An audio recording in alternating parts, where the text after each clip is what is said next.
jako akawuwo.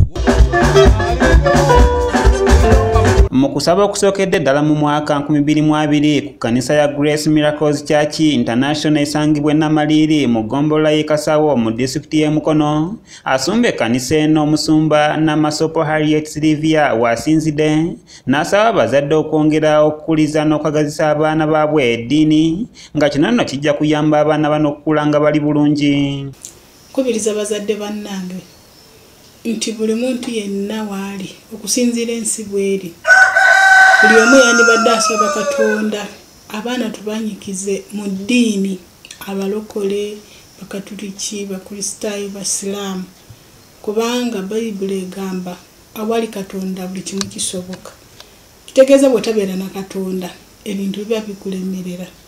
So njagadde abazadde tebagendanga bokka mu kanisa oba mu masinzizo nitulekayo baana waka, tuba tubalekedde ekikimu ky'amaanyi.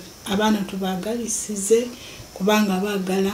Ono asiimye ABS TV wamu ne ssenkulu waayo omusumba Agustine Gabizaayo olw'okunywerera ku mazima era n'agenda mu maaso n'asaba abantu okwenywereza ku ebyo ebigenda okubakulaakulanya. Kyokka wagidde omusumba Gabizaayo kubanga ne Bayibuli egamba nti alitisa munne ekitala naye alimutisa kitala.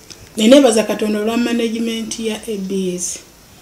Mutuufu ebintu tebadde byangu. Omuntu alowooza nti abaasoma bokka be basobola. Naye tulabyeko abantu abatasoma, abatalina degree na PhD naye nga basobola okola ebintu eby'amaanyi okusinziira ddala nga Pastor Yiga. Musajja mulungi, musajja mugumiikiriza, bamuvumye ne bamuyuya naye yamanye ekyamazima kyayimiriddeko. So naffe ffenna kituwa ekyokuyiga nti ekintu ky'oyagala bw'oba okimanyi wadde wabaawo ebikukanga biba tebikulemesa kutuukiriza ku ekyo. Nga musumba Yiga abizaayo, kiba kirungi n'abizaayo eyakwagaliza ekikyamu bw'okimuddiza naye n'akiwuliramu. So twebaza Katonda nti akyamuwadde obulamu. Asabye abantu okubeera n'essuubi beerabira ebikadde batunuulire ebipya Katonda ajja kubawanguza. Kubanga Bayibuli egamba awali Katonda buli kimu kisoboka.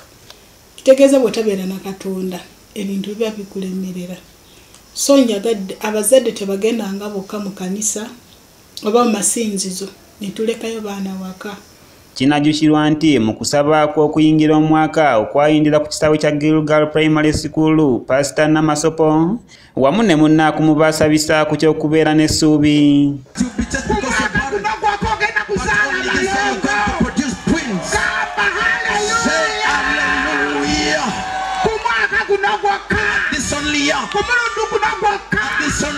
Henry Kauma yakusakidde eggulire lino okulwa ABS Television.